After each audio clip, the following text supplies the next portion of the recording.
Et yo les gens, c'est XG, on se retrouve pour une nouvelle review d'Arc 5, épisode 132 aujourd'hui. Et sûrement l'épisode le plus triste que vous avez jamais vu, parce que Yugo est décédé. C'est officiel, il est mort et enterré. Il est mort et absorbé plutôt. Et voilà, c'est terrible, c'est très triste. Et surtout, c'était assez bizarre comme absorption, on va appeler ça comme ça. Donc voilà, je sais pas trop, en fait je savais pas trop comment commencer la review et tout, donc j'ai fait ça comme ça vite, mais surtout que oui, il faut être franc, c'est très triste que le meilleur personnage de tout Yu-Gi-Oh depuis Jaden, hein, je m'avance jusqu'à dire ça, soit disparu, totalement disparu. Bref, on va voir ça dans l'épisode, qu'est-ce qui s'est passé et tout. Alors j'ai pas noté grand chose dans cet épisode. Il y a une chose que j'ai notée qui est très longue, c'est durant le duel. Sinon j'ai pas noté trop grand chose, contrairement à d'habitude, donc ça devrait être assez rapide. Donc au début de l'épisode, on a Yuli qui absorbe Yugo, évidemment. Et ça se passe dès le début de l'épisode. Et c'est d'une façon, comme je vous le disais, c'est d'une façon super bizarre en fait. Parce que... je sais pas, j'ai trouvé ça super chelou en fait. Durant tout l'épisode, en fait, les agissements de Yuli ont été très bizarres, je trouve. Et je sais pas, ça m'a beaucoup perturbé. Dans le sens où, c'est très dur à décrire. Mais quand il absorbe Yugo, déjà il s'excuse en fait. Il s'excuse de l'avoir ignoré durant tout ce temps. Et en fait, après réflexion, il pense qu'en fait leur rencontre à tous les deux n'était pas liée au hasard en fait. C'était vraiment le destin et tout qu'ils se rencontrent et tout. Et ils devaient se réunir pour ne former qu'un. Donc l'avènement de Zark. Mais ce qui est bizarre, c'est que Yuli n'est pas censé connaître l'histoire de Zark et donc de sa base à lui-même, c'est-à-dire de se rassembler pour refaire Zark.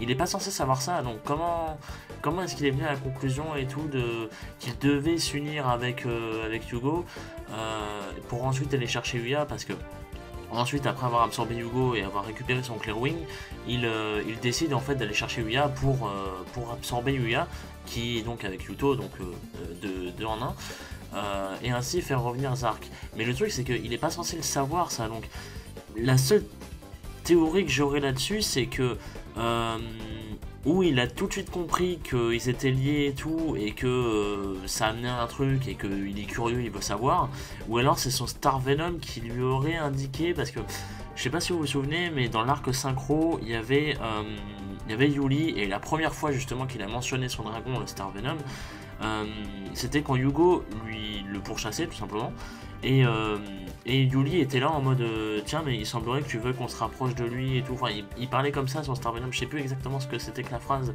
mais c'était un truc du style. Et peut-être que du coup, son Star Venom lui aurait indiqué qu'ils doivent fusionner, ou il l'aurait senti, je ne sais pas. C'est pas expliqué, et j'ai le sentiment que ça ne sera jamais expliqué. Donc c'est pour ça en fait que j'ai trouvé ça assez étrange, et surtout la façon dont il absorbe Yugo, parce que en fait l'espèce d'ombre qu'il a derrière lui, qu'on avait vu par exemple quand il avait encarté Alexia, eh bien il avait une espèce d'ombre et tout, et apparemment c'était censé être Zark, ou je sais pas, ou une connerie comme ça, ou peut-être le dragon, j'en sais rien. Eh bien là elle ressurgit, et c'est ça qui engloutit Yugo en fait. Ça s'est pas du tout passé pareil que Yuya et Yuto, pardon. C'est à dire que eux, il y a eu une espèce de lumière, et Yuto a disparu, et bam, voilà. Il me semble que c'était ça, hein. J'ai pas revu la scène, mais il me semble que c'était ça. Et là en fait c'est l'espèce d'aura de Yuli, l'espèce d'aura maléfique, hein, ténébreuse comme vous voulez. C'est matérialisé, enfin pas vraiment, mais elle a pris une forme à moitié de dragon, de visage et tout, comme on l'a déjà vu plusieurs fois. Et elle a foncé sur Yugo, Yugo était passé en mode berserk. Pourquoi, je ne sais pas, mais voilà. Et donc ça engloutit Yugo, et du coup Yugo disparaît, et voilà. Et donc ils se sont fait absorber. Et par contre Yugo, on le revoit pas de tout l'épisode. C'est-à-dire qu'on le revoit pas par exemple dans Yuli en train de réfléchir, ou de se rendre compte qu'il a été absorbé et tout. Pour l'instant en tout cas on ne le voit pas. Est-ce qu'on le verra? Je ne sais pas, mais voilà. Je tenais à le dire, j'ai passé 5 minutes sur ça, c'est un peu con, mais voilà, c'est quand même quelque chose d'assez important, Yuli qui absorbe Hugo, et c'est très triste, surtout, parce que bah, c'était inévitable, et moi je voulais l'éviter justement, je voulais pas que ça se termine comme ça pour l'un des deux, mais c'était inévitable, et voilà, donc je suis très triste, surtout que c'est Hugo qui disparaît, et Hugo, bon vous le savez hein, depuis le début que Hugo c'est mon main, dans Arc 5, c'est mon personnage préféré, donc ça fait très mal, surtout si on ne le revoit pas. Si on le revoit encore, ça va, je serais content et j'accepterai, tu vois. Mais là, si on le revoit vraiment pas jusqu'à la fin, là je vais vraiment mal le vivre. Bref, voilà. Pendant ce temps-là, pendant que il se passe tout ça du côté de Julie et tout, Reggie a évité la dernière attaque de Layla avec une action card. Première fois je crois, hein, corrigez-moi si je me trompe, parce que je sais qu'il y en a souvent qui me corrigent dans les commentaires, et merci à vous de le faire, c'est très sympa. Sincèrement, je ne dis pas ça pour déconner rien. Et Reggie en fait, oui, active une action card, et je crois que c'est la première fois que Reggie active une action card. Je crois que c'est la première fois. J'ai un doute, hein, parce que peut-être que dans le duel contre Yuya, il en avait activé, mais ah oui, peut-être en fait. Peut-être, je sais plus. Je me souviens plus du duel, je sais que le duel avait été très bon, mais je me souviens plus de ce qui s'était passé. Et peut-être que Reggie avait déjà utilisé des action cards, mais vu la réaction de Layla en plus, je suis pas sûr. Mais sur le coup, ça m'a étonné. Donc je me dis, tiens, Reggie, première fois qu'il active une action card, mais en fait, peut-être pas. Peut-être que j'ai fait une erreur, vous me direz. Et en fait à la fin de leur duel, parce que oui j'ai pas expliqué la fin du duel, pardon, Reggie donc oui esquive la dernière attaque de Layla avec une action card et ensuite il fait un espèce de combo et tout que j'ai pas du tout expliqué parce qu'on s'en fout et il gagne le duel, voilà. Il a battu son frère. Et à la fin de leur duel, il y a un mur derrière eux qui explose, et en fait c'est Yuli qui l'a détruit avec son espèce d'aura qu'il semble contrôler, en fait c'est ce que je vous ai expliqué, c'est que son aura ténébreuse là qu'il a depuis X épisodes, il semble la contrôler en fait, enfin c'est ultra bizarre en fait, ça j'ai vraiment pas compris. En fait, il a l'air de la contrôler parce qu'à un moment, il y a Yusho, enfin, il apparaît devant Yusho et il lui dit de dégager et en fait, il lui tend sa main et depuis la paume de sa main, il y a son aura qui s'échappe comme un rayon laser, entre guillemets, enfin, pas vraiment comme une vague ou comme vous voulez, et qui en fait propulse Yusho contre un mur et tout, et il fait pareil avec Reggie, mais enfin, c'est n'importe quoi, faut être franc, c'est n'importe quoi, ça n'a aucun sens, et j'ai pas du tout aimé, enfin, si, au final, en fait, en revoyant avec le script, j'ai plutôt bien aimé, enfin, pas bien aimé, mais parce qu'en fait, en gros, je comprenais pas, et là, il disait que apparemment il semblait contrôler son aura et tout, mais comment? Ça n'a pas de sens quand même, enfin, je sais pas, est-ce qu'il contrôle son côté Zark? Est-ce que Zark a la capacité de faire ça? Ça n'a aucun sens, je ne sais pas, enfin, bref, là pour le coup, j'ai pas trop aimé, parce que ça me semblait un peu trop bullshit, et surtout sorti de nulle part, en fait, donc, enfin bref, voilà.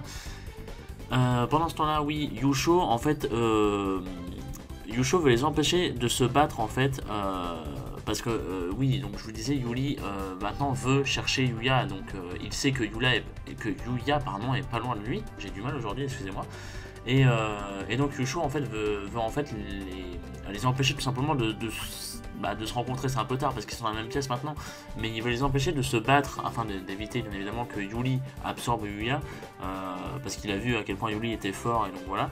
Et il veut venger en fait ses anciens élèves en même temps, donc il décide d'affronter Yuli, et en fait pendant ce temps-là on a Luli, à ne pas confondre avec Yuli, hein, bien évidemment, qui se fait absorber par l'Arc 5, alors que en fait c'est assez bizarre parce que ça risque de comment dire, de contrarier Léo entre guillemets, parce qu'en fait Léo en fait voit ce qui se passe et comment dire, il voit en fait que Yuya n'est pas loin de Yuli et inversement, et donc du coup que Zark est très très proche entre guillemets, et en fait sur le coup il se dit il faut que Rei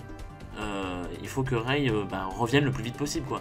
Donc il faut absorber les filles rapidement. Et en fait le mec du staff et tout, comme il l'appelle, il dit à Léo que bah ouais mais comment on peut dire, l'absorption de Luli elle n'est qu'à 70% et tout, c'est pas assez, etc. Et Léo lui dit faites-le quand même et tout. Donc elle disparaît comme ça, mais c'est pas au complet. Donc je me dis ça se trouve ça va il va regretter ça après, parce que si c'est pas complet, je sais pas, il risque de se passer quelque chose, je sais pas, je trouve ça bizarre, on verra bien. Donc le duel commence, Yuli commence en invoquant un monstre en fait et en posant 2 cartes tout simplement. Et là en fait on va s'apercevoir que Yusho est un putain de génie, mais on va s'en rendre compte qu'à la fin de l'épisode. Yusho en fait invoque spécialement un monstre, vu que Yuli en possède un, il peut l'invoquer spécialement. Puis il le sacrifie en fait en comptant pour 2 sacrifices. Le monstre il compte pour 2 sacrifices, donc c'est cool.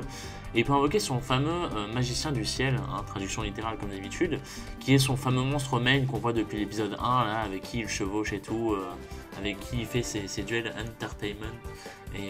Et voilà, son fameux magicien du ciel. Il active une carte magique continue en mode entertainment, c'est-à-dire il fait son ladies and gentlemen et tout, donc maintenant on sait d'où ça vient, tout ça, voilà. C'est assez cool, c'est assez classe.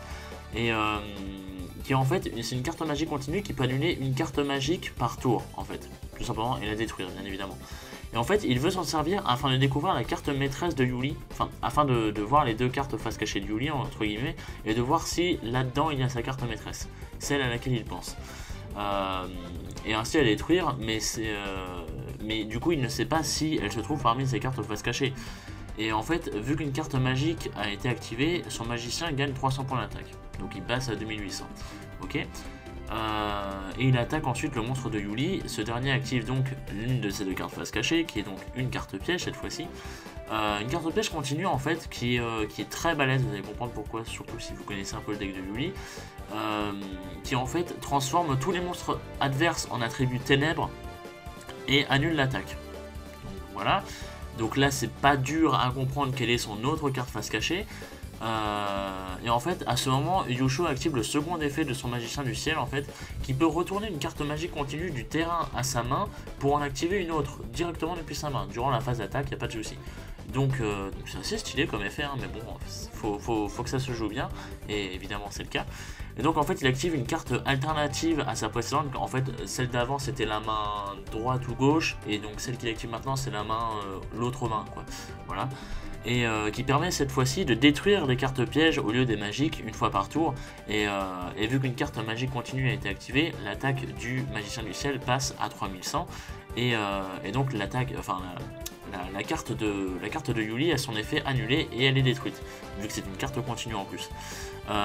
Et donc il détruit le monstre de Yuli, mais l'effet du monstre de Yuli fait que la destruction est annulée et il réduit les dommages de moitié. Donc il n'a pas pris beaucoup de dommages, je crois qu'il a pris 900 points de vie en tout cas, un truc comme ça à peu près.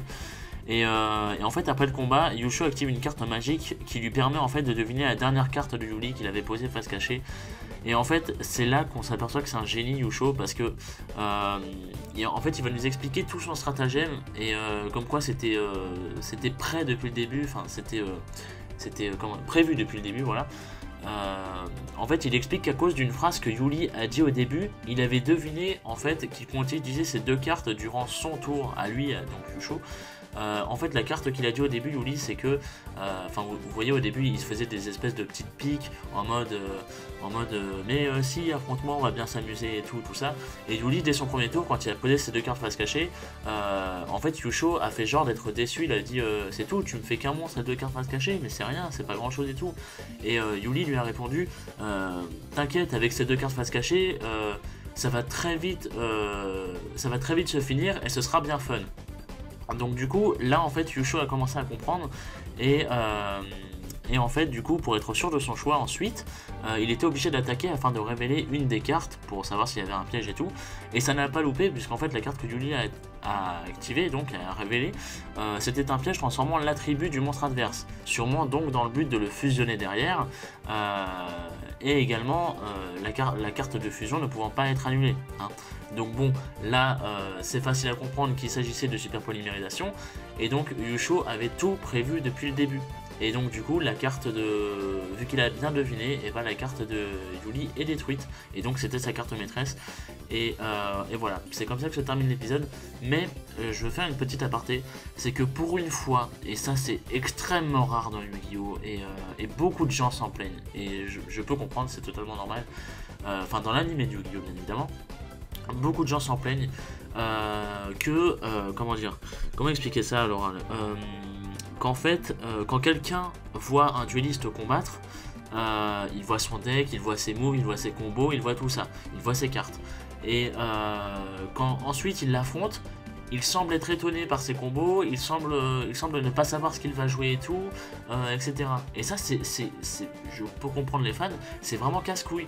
Et là, Yusho, pour une fois, on a un dueliste qui avait tout prévu depuis le début, qui savait que Yuli avait la super élimination, qui savait que Yuli fera en sorte de fusionner un de ses monstres avec le sien, et qui avait compris depuis le début, grâce à sa petite phrase lors de son tour, qui avait compris que, paf, la carte maîtresse de Yuli était là, donc super élimination, et qui a donc tout fait de A à Z en lui expliquant, en le menant en bateau depuis le début et tout, qui, en fait, il avait tout prévu, et enfin, le truc c'est que, je dis pas qu'il avait tout prévu et que c'était beau, mais il avait tout prévu en sachant ce que Yuli allait faire en fait, parce qu'il l'avait vu jouer déjà contre Yugo et tout, donc c'est bien, c'est très bien. On a trop rarement, beaucoup trop rarement des duellistes comme ça, pardon.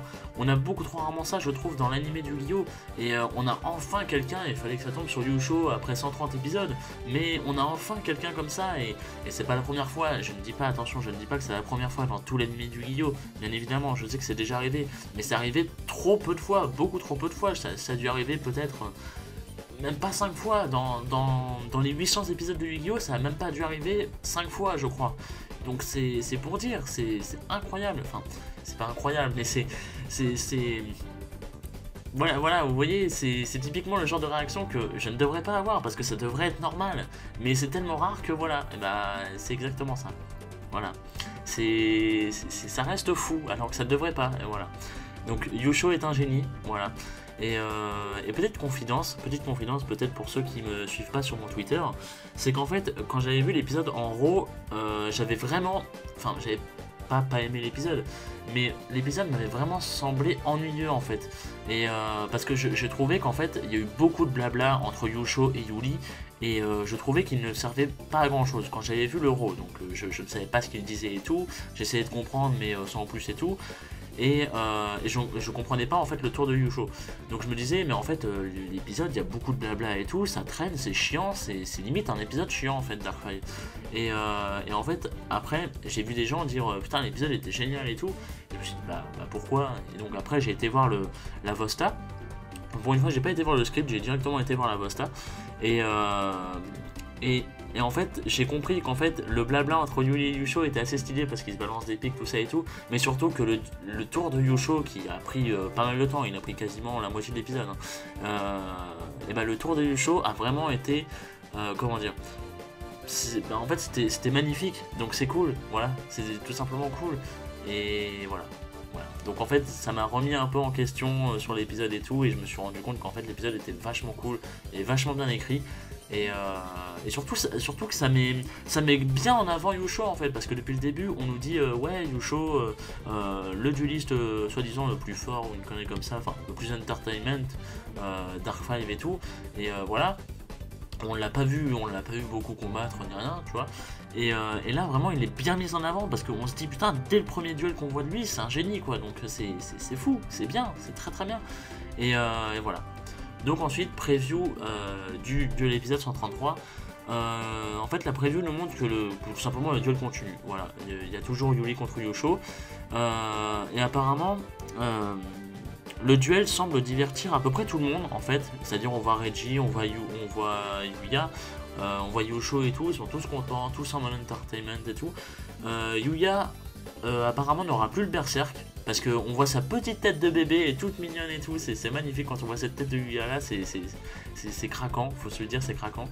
Et même Yuli semble s'amuser durant l'épisode prochain. Alors je ne dis pas qu'il va faire un face turn évidemment, loin de là, mais même lui semble plutôt s'amuser, et donc du coup voilà, c'est plutôt cool. Et surtout l'épisode de la semaine prochaine semble très beau. Alors je sais pas s'il sera bien animé, mais il semble vraiment très très beau. Donc voilà, j'ai hâte de voir ça. Celui-là d'ailleurs était pas très moche, il était pas très moche, même il était beau. Sur certains points il était très beau. Et voilà, petite parenthèse que j'ai envie de faire. Voilà. Donc, merci à vous d'avoir regardé cette review les amis, rendez-vous la semaine prochaine, normalement, pour l'épisode 133. Et puis que dire de plus, Rip Hugo, hein. on va dire ça, on va dire repose en paix Hugo, toi le meilleur personnage d'Arc 5 et le meilleur personnage depuis Jaden, hein, on va pas se le cacher. Le mec qui essaie d'imposer son avis. Non mais voilà, moi vous le savez que Hugo voilà, c'est mon main, donc voilà, je suis très triste, mais bon, la vie continue, Arc 5 continue, j'ai envie de vous dire, voilà. Bref, merci à vous d'avoir regardé, et puis rendez-vous la semaine prochaine, des bisous.